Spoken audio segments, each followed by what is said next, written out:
Roe v. Wade overturned, everyone loses their minds, and my own personal abortion story on today's Daily Conversation.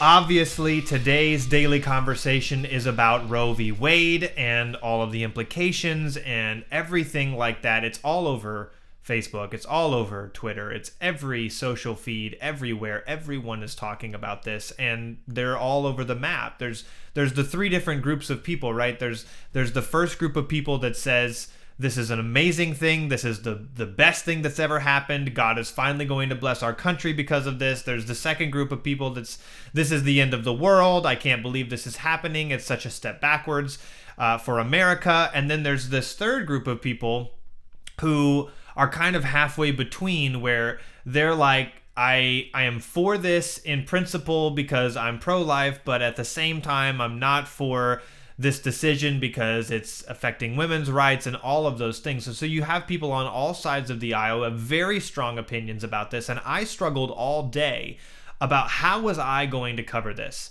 listening to how other people were covering it. And I was thinking about, when I do my show, when I do Daily Conversation, how do I want to cover this topic? Because the whole point of me putting together this podcast, the whole point of having the Facebook group where we can all have conversations together, was to avoid kind of the polarization of the language that we use around these topics. For instance, I watch a lot of the Daily Wire. I love those guys. I also watch a lot of things that I disagree with. Daily Wire, I tend to agree with most of their, at least political positions, if not all of their moral positions. But most of their political positions we tend to align on. Where I disagree with the guys from the Daily Wire, especially on things like this, is how divisive they can be with their language. And I realize that what they're trying to do is fight fire with fire, because typically the attacks on our position are very divisive and filled with divisive language and are accusatory and things like that. But I don't think that the right way, the Christian way, the proper way for us to respond to things like that is with incendiary language. And so part of the problem with conversations like this one, which is probably the most polarizing conversation of my lifetime, this pro-abortion versus pro-life, all of the different facets of that, and how the language has morphed over the years and how emotionally charged the issue is. It is a very difficult topic to address without someone getting offended, most of the time on someone else's behalf. And I don't think that's healthy for our society, to not be able to get into a conversation with one another without having to label each other as the right or the left or conservative or liberal. I don't believe that those are categories that actually exist. There is no left, there is no right, there is no conservative group of people, there is no liberal group of people. There are only people, and we all are individuals, and we all have our own set of values, and we should be judged individually based on the value set that we have, because my value set is different from your value set. Even if we agree 95%, the 5% that we disagree on is going to make us different, and it's going to change the way that we look at the world. And so I don't think it's helpful to lump people into these broad, massive categories. And the reason that we do it, I think, is because we have this need, I think, to set up enemies. We need something to attack. When we all come together as a unit, if we're going to unite around something, the easiest thing to unite around is a common enemy. And so we choose people that we disagree with and lump them into a group. Everyone who disagrees with my position is the left. Everyone who disagrees with my position is liberal or conservative or right. You put in your own term, but that isn't true. Not everyone who disagrees with your position fits in that category. Maybe they disagree with that position for a completely different reason than the majority of people who disagree with that position. And I think that's a lot of what's going on with the Roe v. Wade case. I will tell you right now, I am pro-life, unashamedly pro-life, but that's not what this video is about. This video is not about me taking a side or defending anything. I think one of the problems that we have with conversation in general as a society is that we feel the need to defend ourselves instead of just listening to one another. And so I'm trying to model that better. I'm not always the best at that. I used to be awful at listening to people. I always got into arguments just so that I could defend my position. Now I want you to understand my position so that I can raise questions for your position.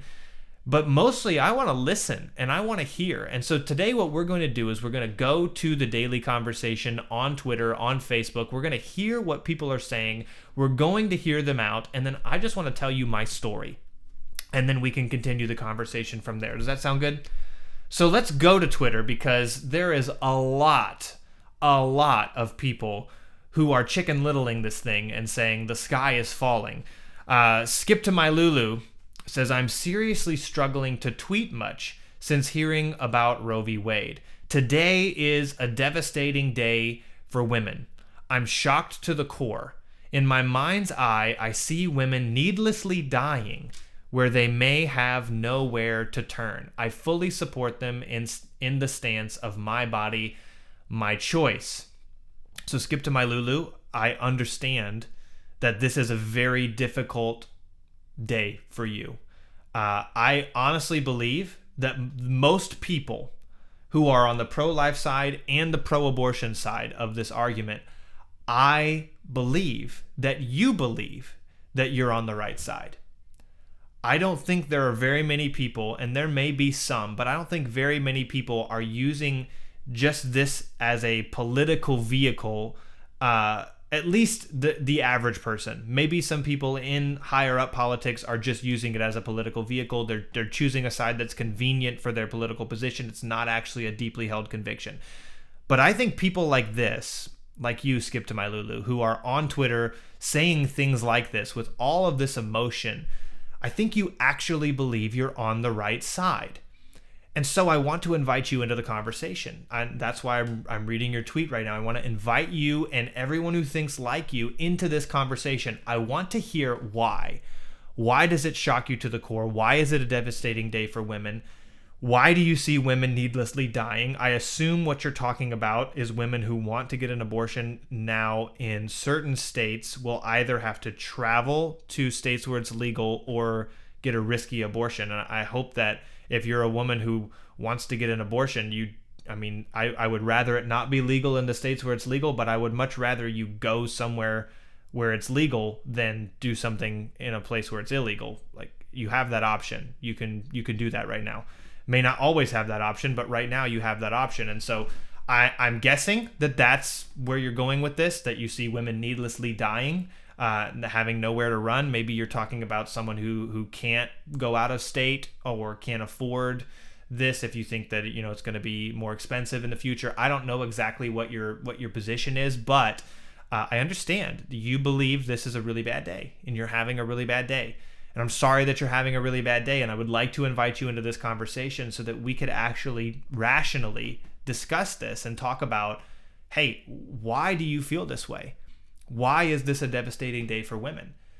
In my mind, it's an amazing day, not just for women, for family, right? It's an amazing day for family, and it's an amazing day for unborn babies. And so I'm on the celebration side, but you're not. You're on the mournful side. And so let's talk about it.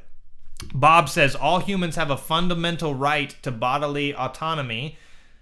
The Supreme Court decision repealing Roe v. Wade is an erosion of that fundamental right and an embarrassment to this country. Imposing your personal beliefs onto others is oppressive and un-American. So, Bob, I don't understand why you feel this way. I don't understand, first of all, why you feel that this decision is imposing personal beliefs. In my mind, all this decision does is reverse an old Supreme Court decision that the Supreme Court had no authority to make in the first place, because they literally poorly interpreted the Constitution and kind of remade it to say whatever they wanted it to say so that they could come up with this constitutional right to an abortion. So all they did was say, now we're sending it back to the states and the states can have this conversation. That's not imposing personal beliefs. The personal beliefs are yet to be imposed because the Supreme Court just said we shouldn't have ruled on this, and so we're not going to rule on it. So I don't understand why you feel that this is someone imposing personal beliefs onto you. I sort of agree that imposing your personal beliefs onto others is oppressive and un-American. I don't know that I would agree with the extent to which you apply that statement. But you also say all humans have a fundamental right to bodily autonomy. So what I would ask you, and I would invite you into the conversation as well, because this is a legitimate question, at what point do you get that right? Do you get that right once your body is formed, or once your body is out of the womb? When do you get the right to bodily autonomy? Because you're saying all humans have a fundamental right to bodily autonomy. I agree with you. What I don't agree with is your next statement saying that this is an erosion of that fundamental right and an embarrassment to this country. How so is it an erosion of the right? To me, it's establishing the right. So let's talk about it. I think this video would get too long if we talked about all of the different reasons why I think this was a good legal decision. So I kind of want to turn the conversation away from that now, and I want to go to I think a much more important conversation. Chris Clark says, funny how all of you Christ-like folks don't give a bleep about a baby once it's born. Now, the way I like to handle criticism is first to see if it's valid. Let that sink in for a minute, because I think we would all do well to check and see if the criticism that we're hearing from the world is valid before we dismiss it. Is it possible that we as a church have failed to communicate properly that we do in fact care about babies after they're born? I will say this, Chris, and this is not defending those of us who honestly really have a bad view of family and children. I think there's a lot of Christian families who need a refresh on their mindset about family and children, and that children are always a blessing from God. I've met a lot of Christian families that really don't see it that way, that have bought in to this idea that children are a hindrance to your lifestyle and that family can be reinterpreted any way that you want. And so to those people, I think you might be right that they don't care about babies once they're born, and maybe pro-life is just a way for them to identify with other Christians and say, hey, I'm going to jump on this bandwagon. But I will also say that is objectively not true for a lot of people in my life. That wasn't Jesus' perspective. Jesus said, let the little children come to me. Don't forbid them to come to me. Jesus said, anyone who offends one of these little ones, it'd be better for him if he had a millstone hung around his neck and he was dropped into the sea. Like, Jesus loves children, and we should love children too. Psalm 127, one of my favorite passages in Scripture, says that children are a heritage from the Lord. They're like arrows in the quiver of a mighty man. They're blessings. And I think we would do well to adopt that perspective, not just about our own children, but about all children. And there's a family that does that really, really well, and I'm very proud of them, and it's my wife's family. My wife's family, her mom and her dad, and actually her older brother both, have adopted lots of children. My wife's mom and dad had 5 children of their own, and then while they were headed into their 50s, they started fostering. And the situation with the foster kids was just so awful. They were so abused. And so I completely understand people who say that if we get rid of abortion, there's going to be a lot more children in bad situations like that. That breaks my heart. It really does. Killing those children before they have the opportunity to be in that situation is not the right answer, but it definitely breaks my heart because I was around those children. I'm around those children now after they've been adopted years later, and they still have effects of that abuse from when they were little babies. It still affects them to this day. But I'm so proud of my wife's parents for even in their later years adopting young children. And now they've adopted 5 young children who have now grown to be mostly preteens and early teens at this particular stage of life. And it is not an easy life. It's a very difficult life. They have sacrificed so much. So you can't say that as Christ followers, they don't care about children after they're born. My wife's brother, her older brother, adopted 3 children when they were early teens, preteens. He adopted them then, and now they're mostly adults. They're all adults. They're doing so well. My wife and I would love to adopt someday. We would. We have 5 children of our own, a 6th on the way, and they're all very small, but one day we would love to adopt. If the Lord lets us do that, we would love to. Now I want to tell you my abortion story, my own personal abortion story. So I was supposed to not exist. I was supposed to be aborted. I was supposed to be a vegetable if I was born. We have an ultrasound that shows that I had spina bifida. I had a forked off spine. The doctors counseled my parents multiple times that they should not have me. It was unkind of them to go through with this pregnancy. That even if I survived delivery, which was a very slim chance, that they would have to feed me and clothe me and do all of those things, and it would be a terrible life for me, and they should just end it.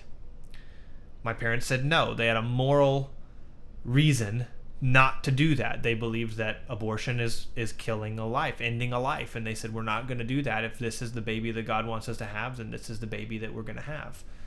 And they prayed and they asked God to heal me in the womb. And the whole church prayed and asked God to heal me in the womb. And he actually did. And I have a hole on my shoulder over here. That's exactly what spina bifida looks like when it's on the spine. And we have a picture that shows it on the spine. But when I was born, it wasn't on the spine. It had moved. So one of 2 things happened. Either the medicine was wrong or there was a miracle. And the medicine is often wrong. And there's also more miracles than you would think. And yes, I understand there are extenuating circumstances. This always comes up as soon as we start talking about abortion, not abortion. What about, rape victims and things like that? We can have that conversation. We should have that conversation. In fact, leave a comment below. Let's have that conversation. But let's have it openly. Let's have it where we're actually listening to one another. Let's have it where we're not trying to defend ourselves or get offended or coming into it emotional already. Let's be reasonable. Let's be rational. This has been the Daily Conversation.